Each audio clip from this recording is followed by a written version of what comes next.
started pitching movies to Kevin Feige and Marvel right after Disney bought Fox. Ironically, I pitched him a Deadpool Wolverine movie, but Wolverine was kind of a non-starter because of Logan. Your anchor being died in an act of self-sacrifice so epic that it sent shivers down the timeline. I had always been very vocal with Hugh that he had one of the best endings of any fictional character ever. And I told him that is so amazing what he was able to accomplish in Logan.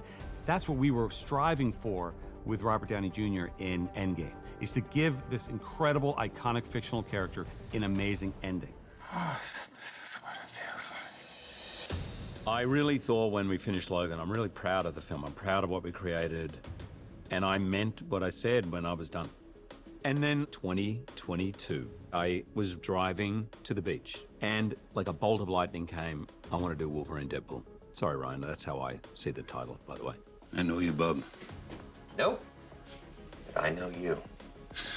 Everybody knows me. I'm the Wolverine.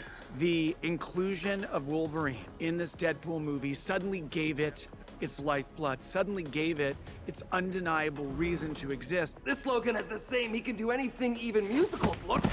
And bonus, he's actually wearing a costume like he's not embarrassed to be in a superhero movie for once. The stress I had as one of the writers of the movie was finding the access point into Wolverine that does two things. That one, allows audiences to connect with a character that they've known for more than 2 decades, but also does something different with the character that hasn't yet been done.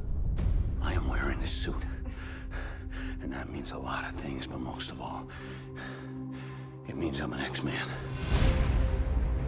Hugh Jackman as Wolverine, you could make a strong case that the entire superhero movie industry is built on that performance, because that performance in X-Men showed everyone if you take these characters seriously and get them on the screen as they're loved and written in the comic book world, it works. Trust me, kid, I'm no hero. Well, that suit sounds different.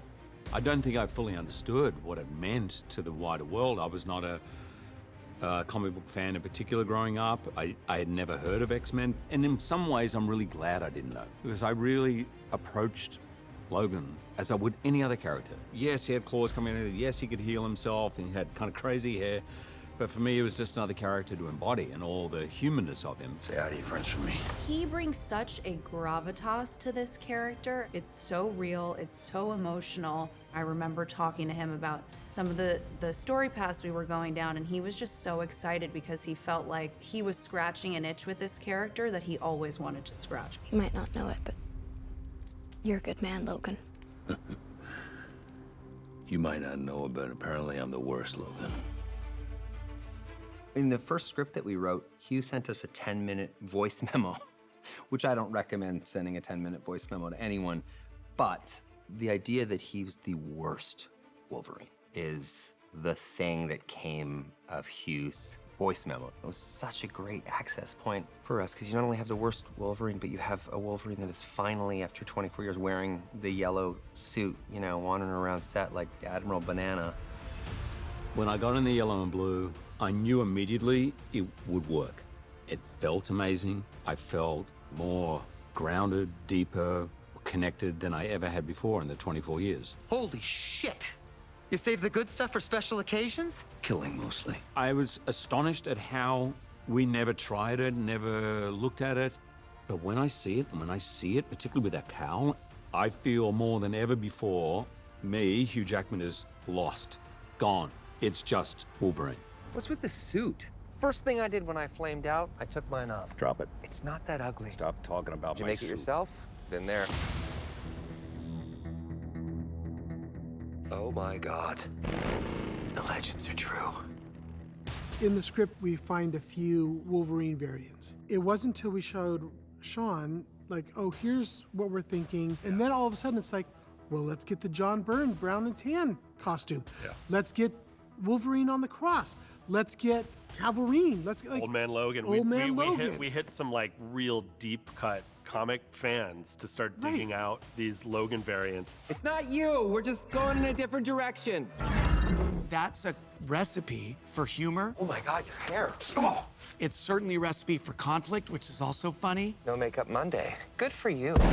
In the case of our movie, it's a recipe for violence. John burned brown and tan. Now, you fought the Hulk in this outfit, no? I'm Marvel Jesus, you dull creature, and I will not. Yes!